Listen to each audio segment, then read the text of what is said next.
Hello and welcome back to another Classic WoW video. Today we are once again stepping foot inside Zul'Gurub, and just like the last video I'll show you some locations where you can obtain Bloodvines on your own, as well as give some class specific tips as well. Last time the class specific tips was for Mage, and this time we're taking a look at Hunter, and there's some great gold making potential here. Now right after I uploaded my previous video on Set G Bloodvine Farming, which was only 2 days ago by the way, I started testing out some new strategies and new reset spots and save spots. So in this video I'll cover how to pull the west, east and the north side of the Tiger Temple and how you can obtain 3 piles of voodoo dolls per run, as well as 6 potential herb nodes, as there can spawn 2 on the north side, 2 on the east side and 2 on the west side. In my 50 resets the most I've gotten is 3 herbs around the temple, so I would imagine 3 herb nodes is the cap here. If so, by doing this method you can get yourself 3 piles and 3 herb nodes per reset, and it's soloable by any class, and on both the east, west and north side you can survive as any class by using these new safe spots. Now we're just going to start from the scratch here. You jump into the water to the right after entering Zul'Gurub. Then you continue swimming, dive deep down and hug the right side so you don't pull the cobras. This is pretty easy. Once you get to the waterfall, go up the hill and check for patrols. There are 2 patrols here, 2 cobras patrolling in between the entrance and the bridge, and 2 trolls patrolling over the bridge. Avoid these mobs. Once the coast is clear, go over the bridge, jump into the water, then make your way to the next bridge. Once you're here, you'll want to mount up, then scout for the 4 different mob packs I will mark in this video right here. There is 1 berserker, 2 trolls, and 2 packs of 3 panthers. Try to avoid all of them while walking to the temple. Then when the coast is clear, make your way to the temple and start looking for piles or herb spawns, whatever you desire. Once you know what to go for, it's time to actually pull. What you want to do here is you pull a mob with a ranged attack from the middle level of the temple, run back to the stairs and go up to the top level of the temple. Then you want to be as cold as possible and wait until 1 mob hits you to give yourself more time to loot. Then drop down to the middle level of the temple. Now you want to pay really close attention to the mob targeting you, and the second it drops target, jump down. It will drop target ever so slightly before actually dropping combat, so jump when it drops target. Alternatively, look at the tiger and the second it starts going back, jump down and loot. You'll see that in this video I actually end up getting mind controlled, so I have to cop the death here. There's not really much you can do about that, it's just RNG, so I'm just going to skip ahead so you don't have to watch me running back. So we're back at the temple and it's time to show you the save spots, or the reset spots. Even though there's no loot on the right side, I'll pull as if there is loot, then show you where I go. Once again, just pull with a ranged attack, run back to the stairs, then let the mobs be close to you before dropping down to the middle level. Once they drop combat, jump down and loot.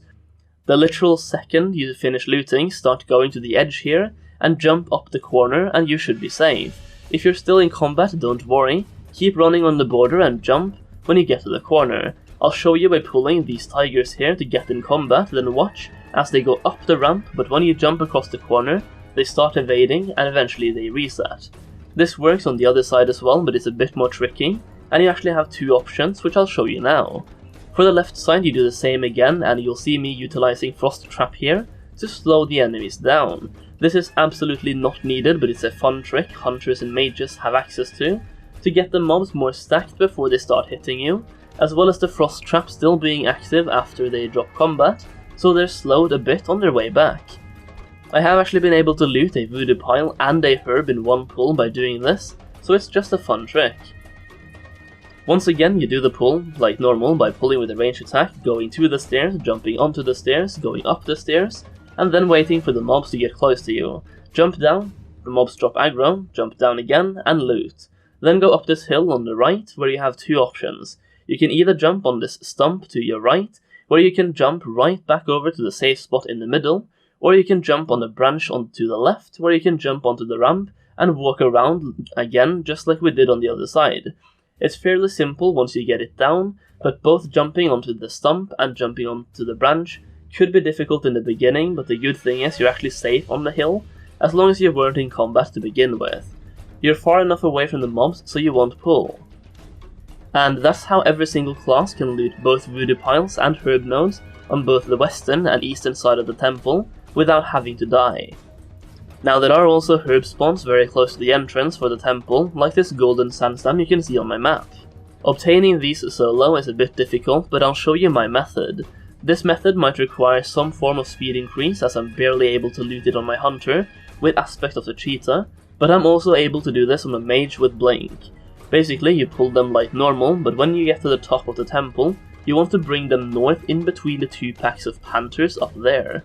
Be careful and try not to pull the pack on the left, as they can hit you whenever you're under the bridge.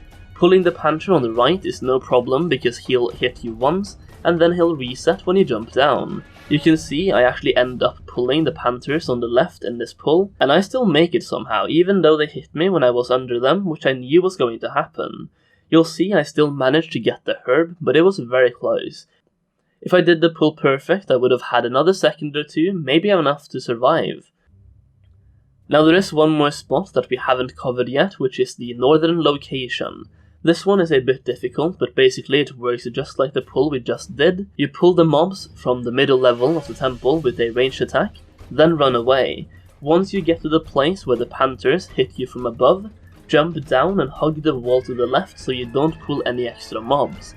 This way the mobs from the northern spot will start running after you, and if you stay on the middle level for too long they will reset. And even with aspect of the cheetah I couldn't make it back to the stairs before they reset. So you have to jump down and hug the wall on the left. At this point you just run around the temple, you run up the stairs, you bring them in between the panthers, and you jump down. Once you get this pull down, it's the easiest one to do because you have so much time to loot, because of the time the mobs spend running all the way around the temple. Even without speed increase you can loot a pile and a herb spawn, maybe even 2 herbs if you're lucky with spawns. What you can do if you don't want to die and run back while resetting is go back to this side of the temple, over here after looting, jump up on the ramp, and you're now safe once again.